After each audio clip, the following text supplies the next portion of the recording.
அதிகமாக கற்றுக்கொண்டவர் நான் என்பதை நன்றியுடன் இச்சந்தர்ப்பத்தில் நினைத்து பார்க்கிறேன். அன்னார் இன்றைய கருத்தரங்கத்திற்கு வருகை தந்திருப்பது உண்மையிலேயே மனமார்ந்த மகிழ்ச்சியை தருகிறது. அன்னாரை எமது குலத்தின் சார்பாக வணங்கி வரவேற்கின்றேன். பேராசிரியர் அருணன் அவர்கள் இன்றைய தமிழ் சிந்தனை உலகில் தமிழ் மெய்யியல் விவாதங்களில் அதிகம் அறியப்பட்ட எழுத்தாளர். மதுரை காமராசர் பல்கலைக்கழக வளாகத்தினுள் அவர் ஒரு வணிகவியல் பேராசிரியராக பணிபுரிந்தவர். ஆயின் பரந்த தமிழ் கூறு நல்லுலகில் மார்க்சியத்தின் வழித்துணையோடு தமிழ் மரபை மறுவாசிப்புகளுக்கு உட்படுத்தி வருபவர். காத்திரமான எழுத்தாளர். இன்றைய புதிய தலைமுறையினரின் விரிந்த ஆதரவை பெற்றவர். திருமதி தேவகி அவர்கள் ஏற்பாடு செய்துள்ள இக்கருத்தரங்கை அவர் வாழ்த்தி பேச வந்துள்ளார் என்பதும் எமது குலத்தாருக்கு கிடைத்துள்ள பெருமையாகும். இத்தனை அற்புதமான மனிதர்களோடு எங்கள் இல்லத்திற்கு விருந்தினர்களாக வருகை புரிந்துள்ள பேராசிரியர் பெருமக்களையும் ஆய்வாளர்களையும் மாணவ பெருமக்களையும் வருக வருகை என வரவேற்று நான் அமைகிறேன். நன்றி. Department of Cyber Siddhanta and the seminar that I just inaugurated by lighting the Kuthuvilakku, which itself is a sign of our cultural heritage. So people want the Vice Chancellor to come and light the Kuthuvilakku, which is in itself a remarkable desire on the part of everybody associated here to spread our ancient culture. I think we are unique in so many aspects of culture, that this is again one unique feature of our culture. To light the lamp means to light the lamp of knowledge. And to spread that knowledge, it is important that it is spread far and wide. And that becomes imperative and mandatory so that every person in every part of the world gets to know what we have come to discuss and propagate. It is not a question of just making the people in this room comfortable with whatever we are discussing, but it is important to take it forward via the media and the press, which is an integral part of every association, every seminar, every conference, so that that message that we are here to spread is targeted and achieved. I think that is where every important seminar receives its acknowledgement. The work that has gone behind. What is it that each seminar and conference is trying to spread? Now here I am told the seminar is on Indian philosophical concepts in Tamil classical literature. Yes, Tamil classical literature is in itself an ancient heritage of classics. And that India is a land of philosophers is a well-known fact. We have philosophers and we have people propagating the ideas and philosophies contained in their works, which have to reach far and wide, which has reached far and wide. So it is the birthplace of Oriental philosophy.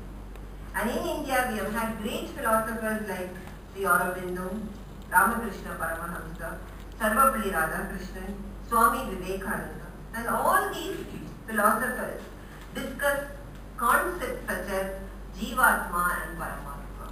Now when we say this, what do we talk about? We talk about the body and we talk about the soul. How is it that these have come to stay? Scientists in the 19th century decided that there is no God and it is all science. That it was the theory of Charles Darwin's theory of evolution that stated that you separate the two. But somewhere over the many years, we have realized that we have certain concepts that have come to stay. And in those concepts that have come to stay, it is this that we are advocating. That there is something called the soul. And that this is not a farce, this is not a make-believe, but it is a reality. Because in the works of these great people, they live on. In what they have told the world, they continue to live. And maybe that is the concept of the soul being immortal and the body being mortal. So what is it that makes one immortal? It is aesthetics, it is literature, it is the work that man creates. Art created by man in a society that art cannot be separated from lives on. And in that is where we find immortality. And that I think is what we do while reading philosophical texts like Aurobindo's Savitri and the Indian Renaissance. The same we do when we decipher the Bhagavad Gita, the Holy Quran, the Bible, Tagore's Gitanjali, etc. Now when we decipher what these great writers have had to say, we arrive at certain discoveries many a time.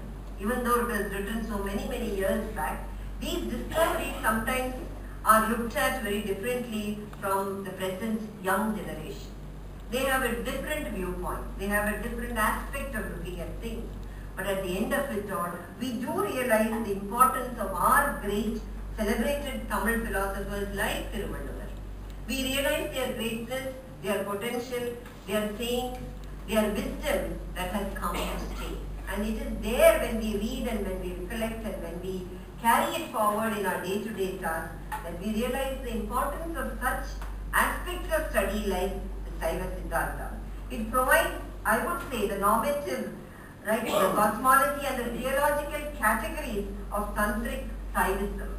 And being a dualistic philosophy, the goal of Saiva Siddhanta is to become an ontologically distinct Shiva. That this tradition was once practiced all over India, but somewhere with the advent of other, I would say, cultures, it has been delegated or relegated to the south part of India. And here, what was practiced earlier all over India has become merged with the Tamil Saiva movement expressed in the Bhakti poetry of the Nayanar. It is in this context that Saiva Siddhartha is commonly considered as a southern tradition, and that is still very much alive. And I think we can see the fact that this is still very much alive when we are present here in large numbers as a department, as a school of religion and humanistic concerns and philosophy, where all this has come to stay. And so I am really glad that this school is doing its work as all the other schools in the university is doing. But at the same time, it is very sad when senior people lay down office and when we know that there is a huge gap created because of the fact that they are laying down office, and that has to be filled by the next generation to come. So it is very important that all teachers realize their commitment to the school and to the university. The departments that comprise the school and the schools which comprise the university. So it doesn't just end with having seminars and conferences, but goes beyond that to realize what you have to do to see that this continues. It is not a single day of a seminar or a single day of a workshop that matters, but it is what you learn in a workshop, in a conference, and how you are able to take that knowledge forward that really matters. And with those few words, I wish the conference all success and all the very best.